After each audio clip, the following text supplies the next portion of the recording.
صل على محمد صل على نبينا صل على محمد صل على نبينا صل على محمد. کامل یقین ہے کہ یہ رمضان پچھلے گزرے ہوئے رمضانوں کے مقابل پر بہت زیادہ برکتیں لے کر آیا ہے اور بہت ہی دیر پا باقی رہنے والی برکتیں چھوڑ کر گیا ہے. اس ضمن میں آپ کو ایک دعا کے بعد ہونے والے واقعہ کے متعلق بتاتا ہوں جو میرے نزدیک اللہ تعالیٰ کی طرف سے رمضان کی قبولیت کی خوشخبری ہے اور اس میں بھی بار بار سلامتی کے وعدے ہیں. یہ کیسا عجیب واقعہ ہے جو زندگی بھر مجھے پہلے کبھی اس کا تجربہ نہیں ہوا اور نہ ان کو جو آج تک میرے پیچھے نمازیں پڑھتے رہے ہیں کبھی بھی یاد ہے کہ کوئی ایسا واقعہ گزرا ہو. دعا کے بعد جب میں نے سلام پھیرا نماز ظہر میں کے بعد یا عصر کے بعد جب میں نے سلام پھیرا تو کچھ دیر کے لیے تسبیح کے لیے بیٹھا اور جہاں تک مجھے یاد ہے قطعی طور پر اس میں ایک ذرہ بھی کوئی شک کی گنجائش نہیں کہ تسبیح کرتے کرتے میں اٹھا اور السلام علیکم کہہ کے چلا گیا. جب دفتر گیا تو پرائیویٹ سیکرٹری صاحب نے مجھ سے پوچھا کہ آپ سے یہ بات عمدن ہوئی تھی یا بلا ارادہ ہوئی تھی. میں نے کہا کون سی بات؟ مجھے تو کوئی بات یاد نہیں.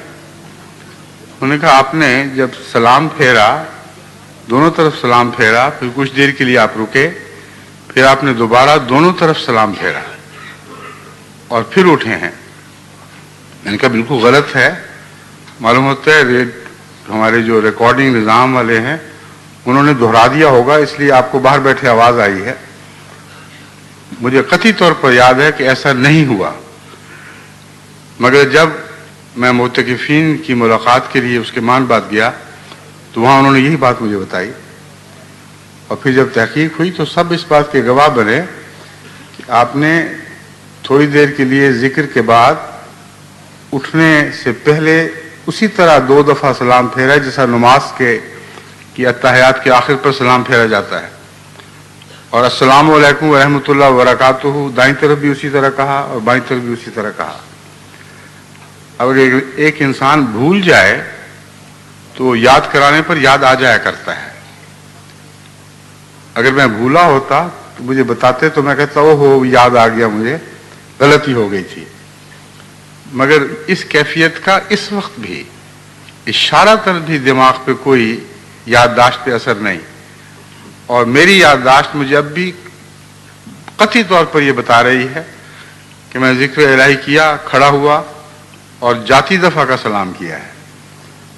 بس اس واقعہ کے بعد میں نے جب غور کیا تو مجھے سمجھ آئی کہ وہ لمحات ایسے تھے جن میں اپنے شعور کی حالت میں نہیں تھا مکمل طور پر ڈوب چکا تھا اور جب ابھرا ہوں تو اس وقت بھی مجھے یاد نہیں تھا کہ یہ کیا واقعہ ہوا ہے.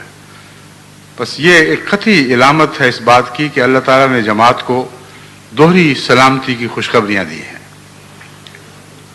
اور یہ سال کوئی عام سال نہیں ہے جو ہم پر طلوع ہوا ہے. دوہری رحمتیں لے کے آنے والا دوہری سلامتیاں لے کے آنے والا سال ہے. اور ضمناً جب اس بات کا ذکر امام احمد کے ساتھ ٹیلی فون پر کل ہوا تو انہوں نے کہا میں پہلے ہی آپ کو ایک خط لکھ چکا ہوں جس میں جو باتیں میں نے محسوس کی ہیں اس سال کی خاص وہ ایسی ہیں جو عام سالوں میں نہیں ہوا کرتی اور ان میں ایک یہ بھی ہے کہ اس سال رمضان 2 دفعہ ہے یعنی اس سال کے اختتام سے پہلے اگلا رمضان بھی شروع ہو جائے گا اور یہ عموماً واقعہ نہیں ہوا کرتا تھا. ہر سال 1 دفعہ ہی رمضان آتا ہے. تو یہ جو بار بار آنے کا مضمون ہے رحمتوں کا اس کا یہ مطلب نہیں کہ صرف 2 دفعہ خدا اور سلامتی کرے گا. تکرار کا مضمون جاری رہنے والا مضمون ہوا کرتا ہے.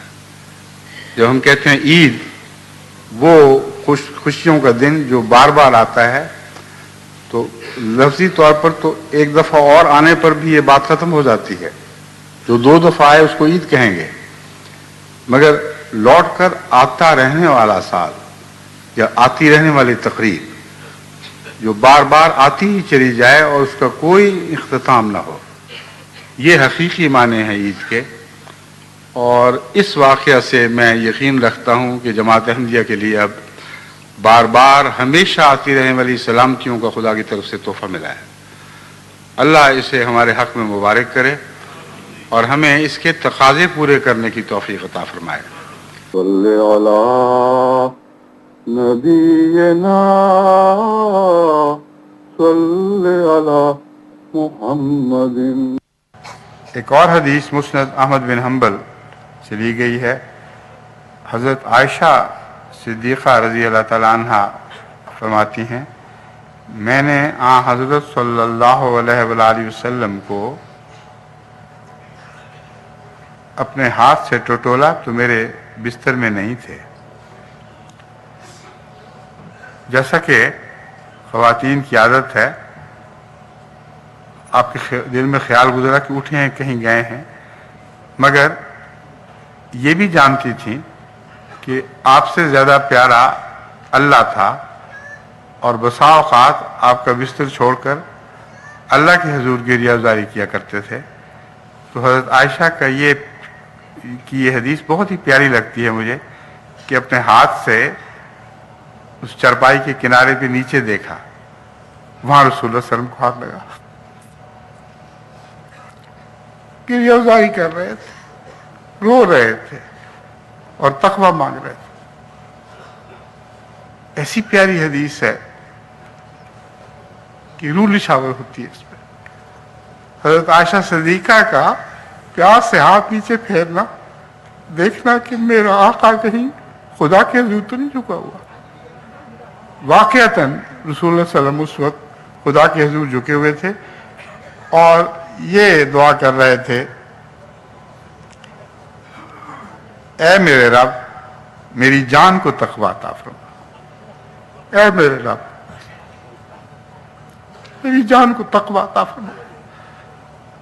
وہ رسول جو تقویٰ کی آماجگاہ تھا، وہ رسول جس نے ساری دنیا کو رہتی دنیا تک ہمیشہ کے لیے تقویٰ کی تعلیم دی اور تقویٰ کے اسلوب سکھائے، خدا کے حضور اپنے تقویٰ کو کچھ بھی نہیں دیکھتا تھا۔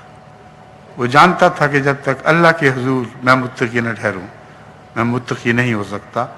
یہ بھی جانتے تھے کہ اللہ کے حضور متقی ٹھہرا ہوا ہوں، مگر حس اتنی تھی تقویٰ کی، ایسی آرزو تھی دل میں تقویٰ کی کہ رو رو کر یہ عرض کر رہے تھے کہ اے اللہ میری جان کو تقویٰ عطا فرما۔